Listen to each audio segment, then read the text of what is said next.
함께 읽은 이 성경 본문에는 저와 여러분들이 아주 잘 알고 있는 한 형제가 등장을 합니다. 믿음의 조상인 야곱과 그의 형인 에서가 나타나죠. 훗날 이 야곱과 에서는 각각 한 민족의 조상이 됩니다. 저기 히터 꺼주세요. 훗날 야곱과 에서는 각각 한 민족의 조상이 됩니다. 반면 형인 이 에서는 이방 족속인 에돔 족속의 조상이 됩니다. 야곱과 에서 이들은 한 어머니의 배에서 쌍둥이로 태어났어요. 같은 날 같은 시각에 태어났습니다. 같은 음식을 먹고 같은 집에서 자라났습니다. 이 야곱과 에서가 가지고 있는 차이는 별로 달라 보이지 않습니다. 그러나 한 사람은 하나님의 선택을 받은 축복의 조상이 됩니다. 또 반면에 다른 한 사람은 하나님의 축복과 거리가 멀어진 멸망의 조상이 되고 말았습니다. 무엇이 이들의 사이를 가르게 하였는가? 무슨 이유 때문에 야곱은 축복의 조상이 되었고 에서는 멸망의 조상이 되었는가? 이것이 오늘 저와 여러분이 상고할 하나님의 말씀의 내용입니다. 이 두 민족의 이야기, 또 이 두 사람의 이야기는 단지 먼 과거의 이야기가 아닙니다. 이 야곱과 에서의 이 이야기는 오늘날 서로 다른 두 개의 가치관을 가지고 있는 현대인들의 삶의 모습을 나타냅니다. 오늘 내가 처해 있는 삶의 현장 속에서 어떤 선택을 하느냐에 따라서 내 인생이 야곱의 인생이 될 수도 있고 또 내 인생이 에서의 인생이 될 수도 있습니다. 오늘 내가 어떤 선택을 하느냐에 따라서 우리의 가정이 축복받는 가정이 될 수도 있고 또 우리의 가정이 하나님의 저주를 받는 가정이 될 수도 있습니다. 오늘 저와 여러분은 야곱과 에서의 신앙 사이에 서 있습니다. 바라기는 저와 여러분 모두가 하나님 앞에 버림받는 인생이 아니라 하나님의 인도, 하나님의 보호하심, 하나님의 축복을 받는 믿음의 인생이 되시기를 주님의 이름으로 축원드립니다.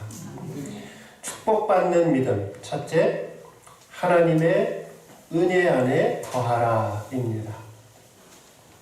아브라함은 우리가 읽은 성경에 의하면은 아브라함의 아들 이삭은 나이 40세에 리브가를 아내로 맞았습니다. 당시에 아브라함의 나이는 140이었고요. 어머니 사라는 이미 죽은 지 3년이 지난 해였습니다.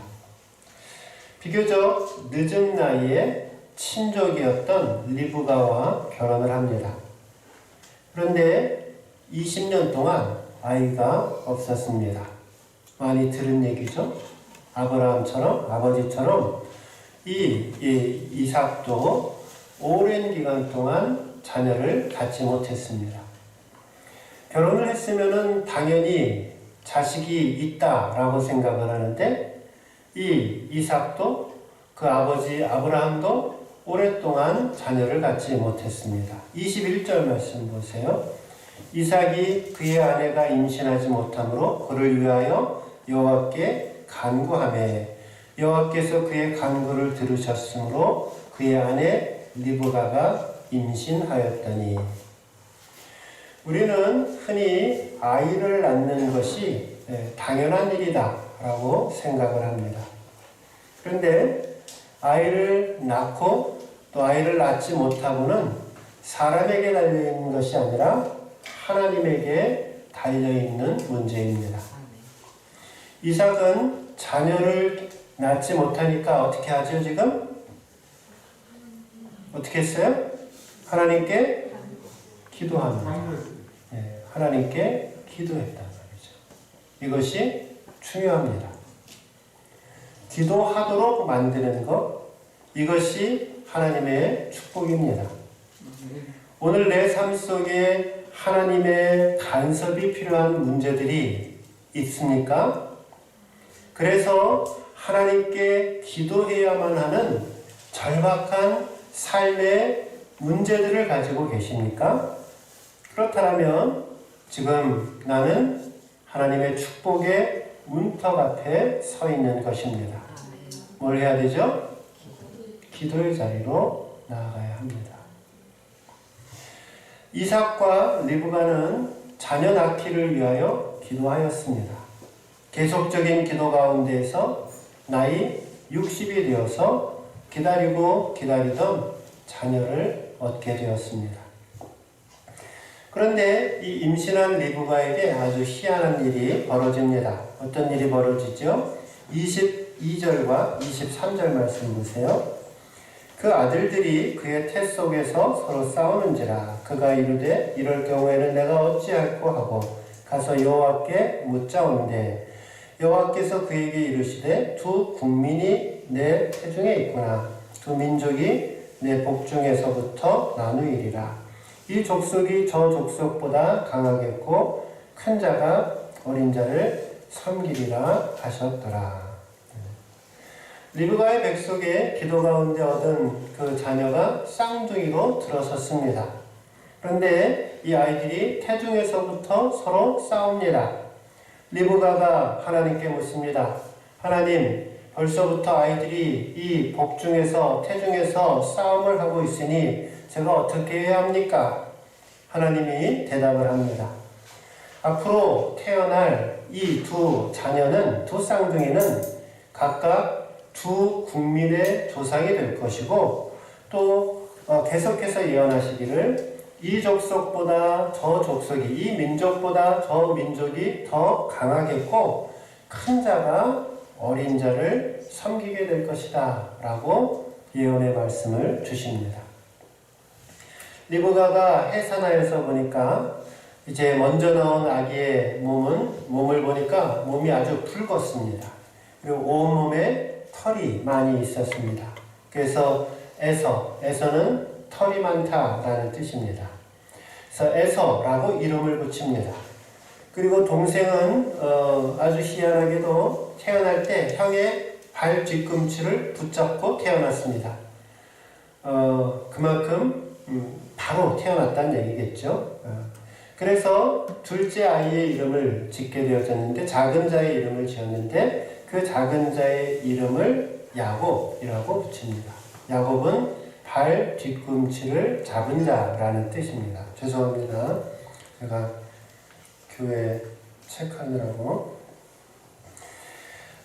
발 뒤꿈치를 잡는 자라고 하는 뜻이 이 야곱이라고 하는 뜻입니다.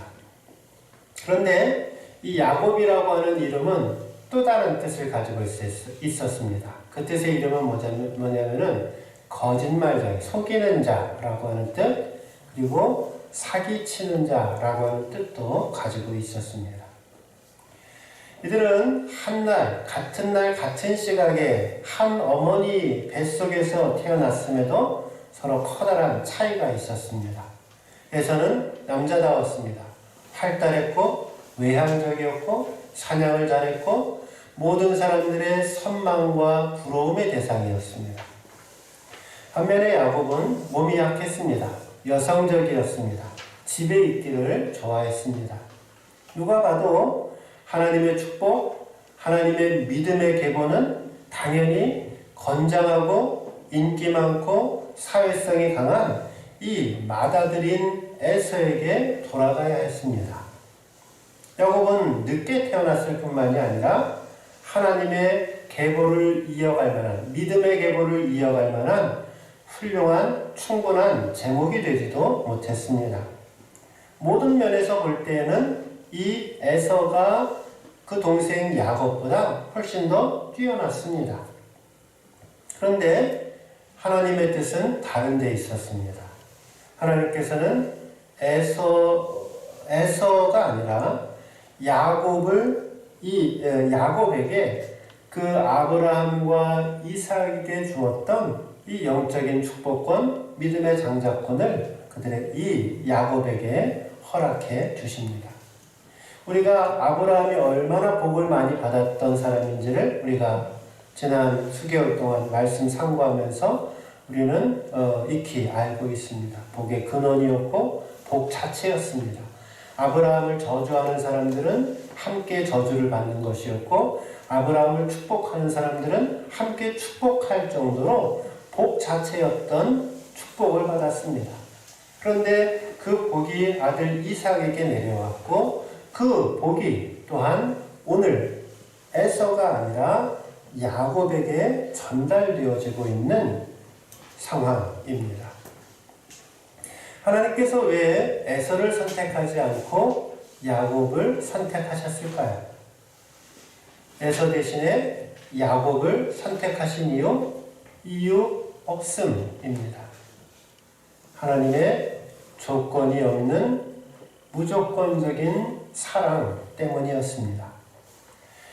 이 야곱이 사회적으로 더 뛰어나서 혹은 아니면은 축복을 받을 만한, 하나님의 축복을 받을 만한 그릇이 되어서 야곱을 선택한 것이 결코 아닙니다. 성경 어디에 찾아봐도 야곱의 믿음이 훌륭하니, 야곱이 하나님의 복을 받을 만하니 라고 기록되어져 있지 않습니다. 야곱은 하나님의 축복을 받을 만한 그 어떤 인간적인 조건, 영적인 조건 가지고 있지 않았습니다.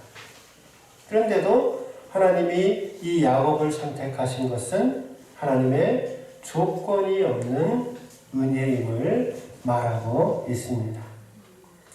이것은 오늘 저와 여러분이, 우리 믿는 자들이 어떤 마음을 가지고 신앙생활해야 하는지를 분명하게 알려줍니다.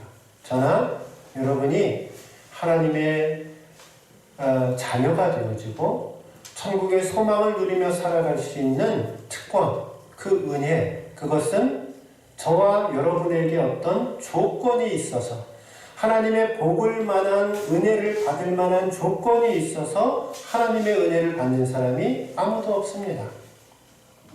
우리의 속을 들여다보시고, 우리의 삶의 행태를 들여다보시고, 우리의 말과 행동을 보시고, 내 삶의 그 깊은 내면을 바라보면 하나님의 은혜를 받을 만한 그 어떤 조건도 우리는 가지고 있지 않습니다.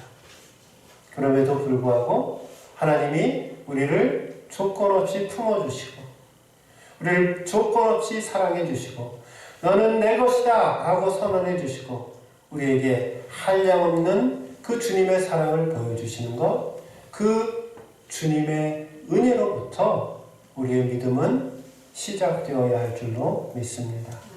자랑할 사람이 없는 거죠. 내세울 사람이 교회는 없는 것입니다. 직분을 감당하는 것 역시 마찬가지입니다. 내가 그 직분을 감당할 만한, 무슨 내세울 만한 뭐가 있어서 하나님의 일을 하는 것이 아닙니다. 하나님이 우리에게 직분을 맡겨주시는 것이 아닙니다. 하나님이 우리에게 비록 부족하고 연약하고 내세울 것 없는 부족한 존재이지만, 내가 너를 충성되이 여기고 너에게 이 직분을 맡겨주었다라고 성경은 선언한다는 것이죠. 그러니까 봉사하고 섬기고 일할 때에도 어떤 마음을 해야 되는 거예요? 자격이 없는 사람이 하나님의 은혜 받아서 내가 축복 가운데 일을 감당하는구나, 이 겸손의 마음을 가지고 주님의 일을 감당해야 할 줄로 믿습니다. 바라기는 있는 모습 그대로, 부족하고 연약한 모습 그대로의 나를 품어주시고, 나를 안아주시고, 또 사랑을 베풀어 주시는 그 하나님의 조건 없는 은혜, 풍성한 은혜 가운데 거하시는 귀한 믿음의 시간 되시기를 주님의 이름으로 축원드립니다. 두 번째로, 축복받는 믿음이 되기 위해서는 바른 목적 목적뿐만이 아니라 바른 과정이 필요합니다. 즉 어떤 일을 행할 때에 목적도 올바라야 되고 그 목적을 이루어가는 과정도 정당해야지 하나님의 축복을 받을 수 있다라는 것입니다. 우리 예영자매가 지난주에 아주 교회에 기쁜 소식을 전해줬어요. 열심히 준비하고 잘 준비해서 1년 가까이 준비해서 원하던 대학에 원하던 공부를 하기 위해서 입학을 했단 말이죠. 합격을 했단 말이죠. 근데 예를 들어서 그냥 시험을 보고 또 뭐 면접을 보고 이렇게 하는데 컨닝을 해서 합격을 했다라고 한번 생각을 해보세요. 그래서 내가 입학을 하고 무슨 좋은 학교에 학생이 되었다라고 하는 그 목적을 이루었다라고 해서 수단이 올바르지 않다라고 하면 그 목적은 우리에게 복을 가져다주는 축복이 아니라는 것이죠. 사람들은 내게 돈이 얼마 생겼다, 내가 무슨 높은 사회적 지위를 얻었다, 혹은 어떤 기회가 생겼다, 일어난 사건들에만 관심을 갖고 있는데 하나님이 우리에게 주시는 삶의 축복은 하나님 앞에 품은 고귀한 뜻뿐만이 아니라 목적뿐만이 아니라 그 목적을 하나님의 방법대로 이루어가는 것, 그것이 하나님이 축복하시는 하나님의 방법이라는 것을 기억하셔야 합니다. 인생을 살아가면서 남을 이용해서 자기 유익을 챙기는 그런 사람들이 있죠. 이런 사람들은 결코 선한 사람이다 라고 말할 수 없습니다. 그런데 오늘 본문에 나오는 이 야곱이 한마디로 말하면은 이런 사기꾼과 같은 인물이었습니다. 지금이야 우리가 믿음의 조상으로 칭송하고 따르지만은 이 젊은 날의 야곱의 인생을 저에게 한마디로 표현해보라 라고 말한다면 이름처럼 사기꾼 같은 놈이었습니다. 자기의 필요를 위해서, 자기의 유익을 위해서 형을 속이고 아버지를 속이고 필요한 재산과 축복권을 가로채고 보통의 사람으로서는 생각하기 어려운 아주 야비한 인물의 대표적인 모습입니다. 야곱이 믿음의 조상 중에 한 사람이라고 해서 성경을 적용을 하기를 야곱도 하나님의 복을 받기 위해서 방법도 가리지 않고 수단도 가리지 않고 하나님의 복을 얻으면 돼 라고 설교했던 목사님들이 많이 계시고 그렇게 생각하고 있는 성도님들이 많이 있는데 그거 지옥 갈 말입니다. 하나님 앞에 가서 반드시 회개해야 할 삶의 내용입니다. 목적이 좋으면 방법도 좋아야 합니다. 아무리 좋은 목적을 위해서라도 악한 방법, 하나님이 인정하시지 않는 방법을 사용하면 그것은 축복이 될 수가 없습니다. 여러분 꼭 기억하십시오. 목적이 올바르고 선하다라면 그 목적을 이루어가는 과정도 올바르고 선해야 합니다. 그것이 하나님의 방법입니다. 모로 우리나라 속담 중에 제일 안 좋은 몇 가지 속담들이 있는데 제가 가끔씩 말씀을 드리는데 모로 가면 서울만 가면 된다. 그거 틀린 말이에요. 모로 가면 서울만 가면 되는 거 아닙니다. 서울을 못 가는 한이 있더라도 다른 길로 가야 된다는 겁니다. 그것이 하나님을 따르는 길이고 그것이 하나님의 뜻에 맞는 길이고 결국 우리의 인생과 삶을 축복의 길로 인도하는 하나님의 축복의 방법이라는 것입니다. 형을 속이고 사기꾼처럼 산 이 야곱이 그 삶 속에 굉장한 속임의 대가, 사기친 것에 대한 대가를 받았습니다. 야곱은 150살 조금 넘게 살았나? 그런데 야곱이 자신의 인생을 다 돌아보고 창세기 맨 끝에 47장 보면은 야곱이 자기의 인생을 이렇게 이야기를 합니다. 내 나그네 길의 세월이 130년이니이다. 내 나이가 얼마 못되니 우리 조상의 나그네 길의 연조에 미치지 못하나 험악한 세월을 보내었나이다 라고 고백합니다. 인생 자체가 험악한 인생을 살아왔습니다. 얄팍한 방법으로 장자권을 빼앗은 이 야곱은 참으로 본인이 고백하듯이 험난하고 힘든 인생을 살아왔습니다. 에서의 분노를 피하기 위해서 그 어머니 리브가가 야곱에게 제안을 합니다. 잠시 잠깐 삼촌 라반의 집에 가서 형의 분노가 없어질 때까지 피해 있다가 돌아오거라. 며칠만 삼촌 집에 있다가 돌아오면 형의 분노가 사라지지 않겠니? 라고 이야기를 합니다.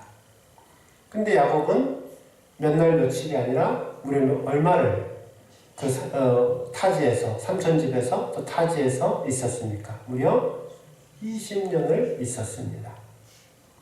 그리고 그 함께 공모하였던 어머니 리브가는 사라 생전에 그 자신이 특별히 사랑했던 이 아들 야곱을 보지 못하고 죽음을 맞이합니다. 이것은 어머니 리브가가 하나님의 뜻대로 살지 않았던 것에 대한 그 하나님의 징계였습니다. 또 한편 이 집에 있기를 좋아했던 이 야곱은 일평생 동안 삼촌 집에 가서 한 게 뭐예요? 들에 나가서 양치고 야인 생활을 하게 되었습니다. 외삼촌 라반 집으로 갔는데요. 자신보다 이 삼촌은 더 악랄하고 더 교활합니다. 그래서 20년 동안 이 외삼촌에게 노동력 착취를 받아야 했습니다. 야곱은 자신의 아버지 이삭을 속인 것과 똑같은 방법으로 속게 되었고, 그래서 어떤 일이 있어요? 자신이 결혼해야 할 여자와 결혼하지 못하고 여인을, 결혼할 여자를 바꿔치기 당하는 그런 기막힌 일도 겪게 됩니다. 마침내 삼촌 라반과 결별하고 20년 만에 가나안 땅으로 돌아옵니다. 그런데 가나안 땅에 다시 20년이 흐른 시간이 지났는데 그 가나안 땅에 돌아오는데도 여전히 그 마음속에는 그 어렸을 때, 그 젊었을 때 형을 속이고 장자권을 획득한 그 일이 마음속에 두려움으로 남아있어서 가나안 땅에 다가올 때마다, 형의 집에 가까이 올 때마다 두려워하는 마음으로 그렇게 지내야 했습니다. 가나안 땅에 정착을 했지만 또 이 야곱은 자신의 딸 디나가 이방 족속에게 성추행을 당하고 성폭행을 당하고 역류당하는 비극을 겪습니다. 그리고 그뿐만이 아닙니다. 격분한 야곱의 아들들이 누이 동생을 성폭행한 자를 죽이고 또 그의 집안을 몰살하고 그 마을을 도륙하는 무자비한 보복을 감행하게 되니까 이제 주위 사람들로부터 이 야곱의 집안은 악독한 사람이다, 악독한 집안이다 라는 비난을 받았습니다. 아버지를 속이고 장자의 축복을 받으면 그냥 다 되는 줄 알았어요. 그런데 자신도 똑같이 아버지를 속인 것과 똑같이 자신의 11명의 자식들에게 속아서 아들 요셉이 짐승에게 찢겨 죽었다라는 소식을 듣고 눈물로 그렇게 수십 년을 보내야 했습니다. 이 모든 야곱의 삶, 잠시 잠깐 야곱이 살아왔던 성경에 나타난 이야기를 했는데 이 야곱의 그 모든 삶은 우리에게 무엇을 이야기해주고 있습니까? 아무리 하나님의 언약을 받은 자라 하더라도 아무리 하나님의 은혜를 받은 자라고 하더라도 그 삶이 부도덕하고 그 삶이 비윤리적인 삶을 살고 하나님 앞에 진실하게 살지 않는다라면, 거짓되게 살아가고 있다라면, 남을 속이고 사치하며 살아가고 있다라면 하나님은 결코 그냥 넘어가지 않는다라는 것입니다. 하나님께서는 결코 사랑하시는 백성이라 하더라도 그들의 거짓, 그들의 죄악을 눈감아 주시고 모른 척 그냥 내버려 두지 않는다는 사실을 반드시 명심해야 합니다.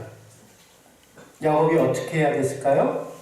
야곱은 조금 더 기다렸어야 했습니다. 인내함을 가지고 하나님의 약속을 붙들고 인내하며 살아가야 했습니다. 신실한 마음을 가지고 하나님의 간섭하심과 개입하심을 기다려야 됐습니다. 아무리 에서가 힘으로 동생을 제치고 먼저 나왔지만은 큰 자가 작은 자를 섬기게 되리라는 이 하나님의 언약은 변하지 않는다라는 사실을 그 마음속에 간직하고 인내하며 기다려야 했습니다. 결국 자신의 인간적인 방법, 자신의 교활한 삶, 그것을 통해서 결국 자기 자신만 일평생 고통 가운데 살아가는 삶의 결과를 빚게 됩니다. 사랑하는 성도 여러분, 하나님을 믿으시되 끝까지 하나님의 방법대로 믿으시기를 바랍니다. 우리 하나님은 졸지 않으시는 하나님이십니다. 우리 하나님은 주무시지 않는 하나님이십니다. 결코 우리가 불렀던 찬양처럼 결코 실수가 없으신 살아계신 하나님이십니다. 바라기는 오늘 나의 삶 속에서 하나님 주시는 삶의 큰 목표를 붙드시고 또 하나님의 방법대로 하나님의 방식대로 그 뜻을 내 삶 속에 이루어 가겠다라는 믿음의 결단을 통해서 오늘 하나님의 위로부터 부어주시는 축복을 누리며 살아가시기를 주님의 이름으로 축원드립니다. 마지막 세 번째, 축복받는 믿음의 백성이 되기 위해서는요, 물질의 노예가 되지 말고 영적인 것을 바라보아야 합니다. 33절과 34절 화면 좀 띄워주시고 여러분들이 읽어주시면 고맙겠습니다. 33절, 34절 시작.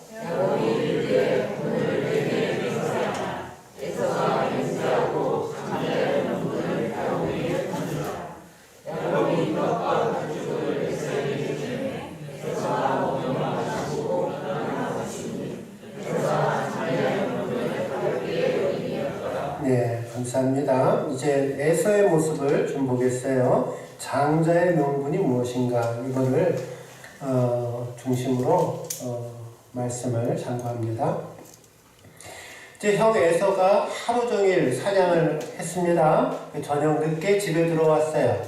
그때 동생 야곱은 팥죽을 끓이고 있었죠. 그래서 에서가 배가 고파서 동생에게 팥죽 달라, 팥죽 좀 주라 라고 이야기를 했습니다. 이때 동생 야곱은 형에게 지시를 받은 대로, 공모한 대로 뭐라고 얘기를 해요?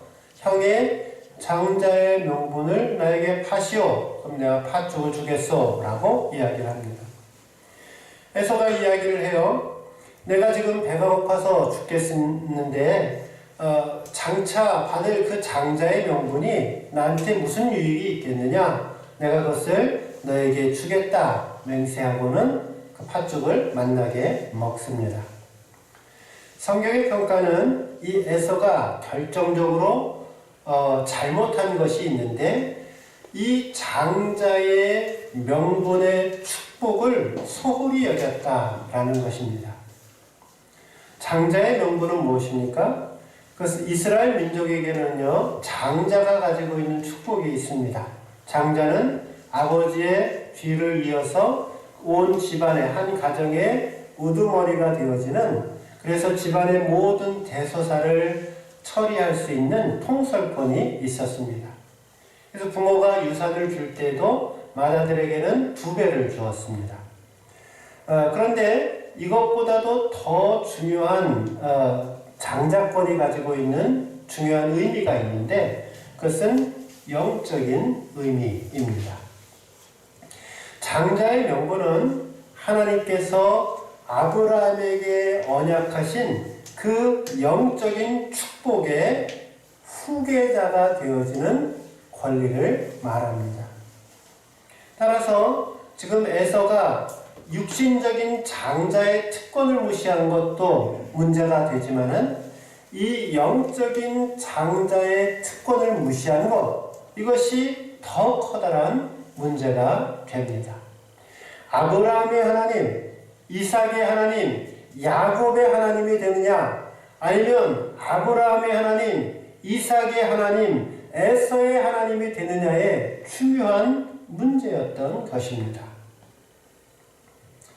에서는 본능적인 욕구에 열심히 충실했던 사람입니다. 사냥하는 일을 좋아했고요. 그래서 배가 고플 때 음식을 찾는 거 나쁜 거예요? 나쁜 거 아니에요? 나쁜 거 아니에요. 일을 열심히 할 수 있습니다. 부지런히 우리가 일할 수 있어요. 필요한 양식을 구할 수 있습니다. 그러나 이 에서의 잘못은 내가 죽게 되었으니 이 장자의 명분이 도대체 나한테 무슨 필요가 있겠느냐라고 생각하고 행동한 데 있습니다. 당장 먹고 사는 것, 당장 배고픔을 모면하는 것, 그것이 훨씬 더 중요하고 예배드리고 영적으로 주님을 만나고 하나님과 가까이 동행하고 주님의 뜻대로 사는 이 영적인 축복은 나중의 문제로 그게 지금 나에게 무슨 소용이야? 라고 말하고 있는 것과 동일하다라는 것입니다. 오늘날의 에서는 누구입니까? 하나님을 섬기는 데는 별로 관심이 없고 주님의 뜻대로 살아가는 데는 관심이 없고 그냥 세상 일에 몰두해서 살아가고 있는 사람들을 가리킵니다. 사랑하는 성도 여러분, 지금 내 삶 속에 이런 에서와 같은 삶의 태도가 있지는 않는지를 돌아보셔야 합니다. 다시 말씀드립니다. 배가 고프면 밥을 먹어야 하고 또 밥을 먹고 싶다라고 생각하고 열심히 일하는 것 중요하단 말입니다. 그렇지만 그것이 우리가 하나님을 만나고 하나님과 가까워지고 하나님의 뜻대로 살고 우리의 영혼이 주 안에서 풍성해지는 그것과 어떻게 바꿀 수 있겠느냐라고 지금 하나님은 저와 여러분들에게 말씀하고 있습니다. 형의 장자의 명분을 내게 파시오 라고 하는 이 야곱의 속삭임은 에서에게만 주어진 것이 아닙니다.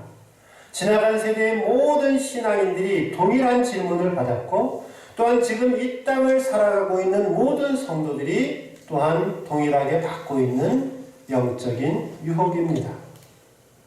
내 신앙을 팔아라. 너의 장자의 명분을 팔아라. 하나님 자녀된 권세를 팔아라. 내가 받은 은혜를 팔아라. 너의 예배를 팔아라. 너의 장자의 명분을 오늘 나에게 팔라 라고 세상은 끊임없이 우리에게 도전합니다. 에서에게서는 지금 당장에 눈앞에 벌어져 있는 현실이 중요했습니다. 아무리 어렵다 하더라도 아무리 힘든 삶의 현실이라 하더라도 우리가 하나님께 얻은 이 귀하고 복된 믿음, 하나님께 얻은 이 복된 소망을 끝까지 지켜야 할 것이고 그것을 붙들어야 할 줄로 믿습니다. 아무리 어려워도 이 영적인 장자권을 포기해서는 안 됩니다. 야곱처럼 팥죽을 팔아서 오히려 장자의 명분을 사야 하지 않겠습니까?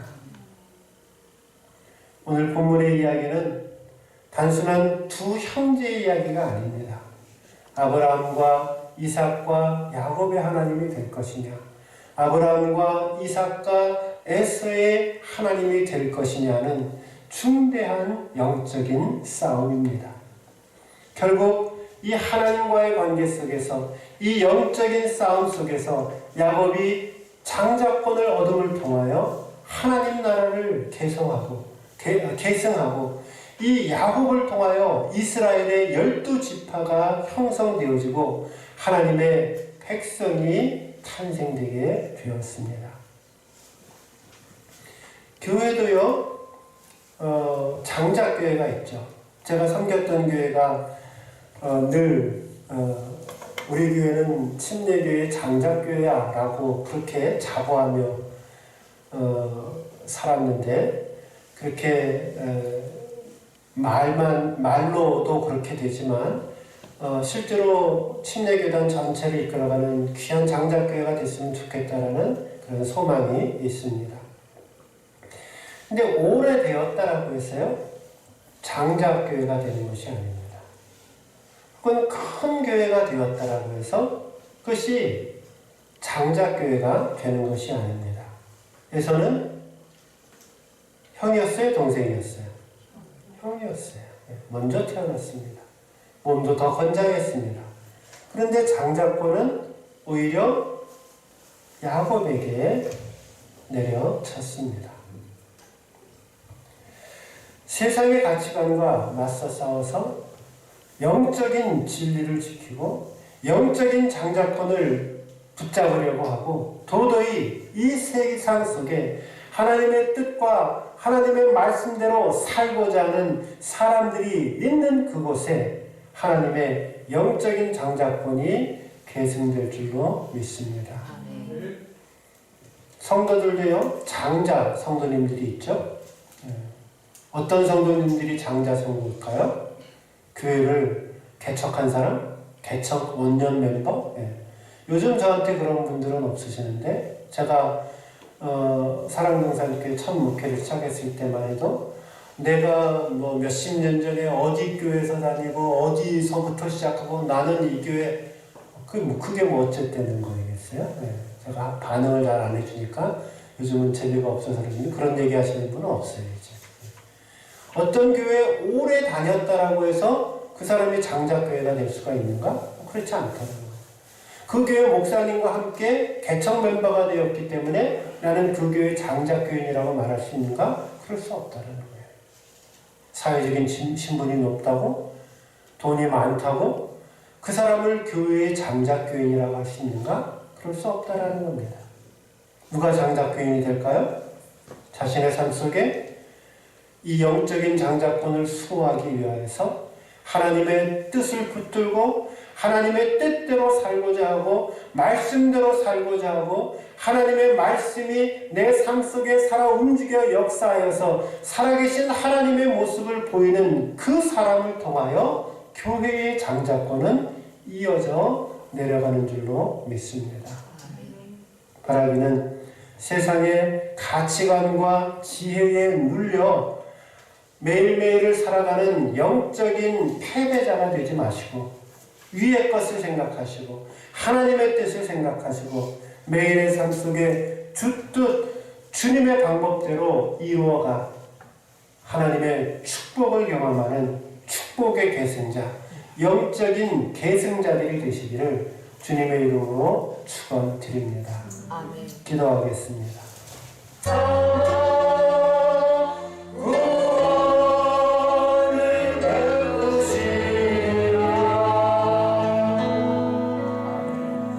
이제는 우리 주 예수 그리스도의 은혜와 아버지 하나님의 무한하신 사랑하심과 성령님의 감동 감화 충만케 하심의 역사가 오늘 하나님의 풍성한 은혜 속에 거하며 바른 목적뿐만 아니라 바른 과정의 삶 살기로 결단하고 또 물질에 노예되지 아니하고 영적인 것 바라보며 살기로 결심하는 우리 사랑하는 모든 성도님들 머리 위에와 가정과 직장과 사업체와 학업위에 그리고 우리 사랑동산교회와 교회에 속한 모든 권속들 머리 위에 이제로부터 영원토록 함께 하시기를 간절히 축원하옵나이다. 아멘.